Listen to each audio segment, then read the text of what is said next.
Victory Venkatesh హీరోగా నటించిన latest movie సంక్రాంతికి వస్తున్నాం. డైరెక్టర్ అనిల్ రావిపూడి దర్శకత్వం వహించిన ఈ సినిమా ఈ ఏడాది సంక్రాంతి కానుగ్గా జనవరి 14న థియేటర్లలో విడుదలైంది.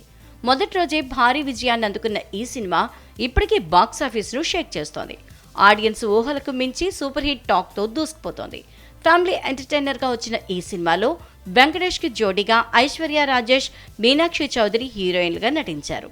వెంకిమామ కెరీర్లోనే హైయెస్ట్ కలెక్షన్స్ రాబట్టిన సినిమాగా సంక్రాంతికి వస్తున్నాం నిలిచిపోయింది. తాజాగా ఈ సినిమా భారీ మైల్ స్టోన్ దాటింది.